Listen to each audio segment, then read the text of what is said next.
Finally অ্যানচেলত্তির Brazil বিদায় নিচ্ছে।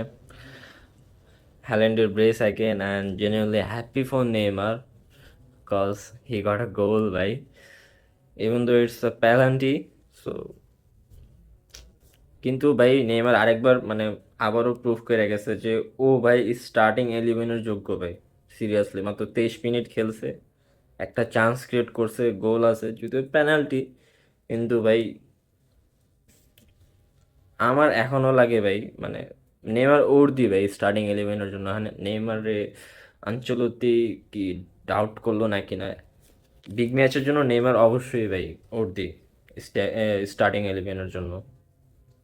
আর আমি জানি না ভাই, মানে ব্রাজিল কি নরওয়ের কোনো দলই মনে করতেছিল না নাকি কি ভাই? মানে মানে ভিনিসিয়াস ভাই প্যালেন্টিটা ভাই ওরই নেওয়া উচিত ছিল। মানে কোন সেন্সে ভাই?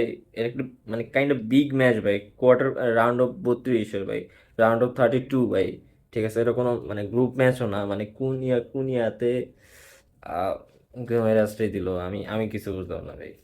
জাস্ট ওই জিনিসটাই আমার মনে হলো ম্যাচটা পুরো ঘুরাই দিছে। ওই জিনিসটাই মানে শেষে এসে উসুল দেওয়া লাগলো।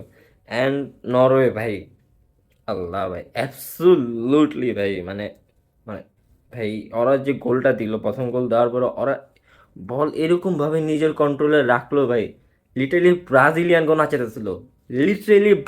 গো নাচেতেছিল ভাই। মানে এত সুন্দর ভাই টেম্পো ওদের আন্ডার, মানে নিজেদের মতো টেম্পো লো করতেছে, টেম্পো হাই করতেছে। মানে মানে আমি জাস্ট স্পিচলেস ভাই, ওরা কেমনে ভাই ব্রাজিলিয়ান ভাবে নাচেতেছিল। আর জেনুইনলি হ্যাপি ফর নেইমার ভাই।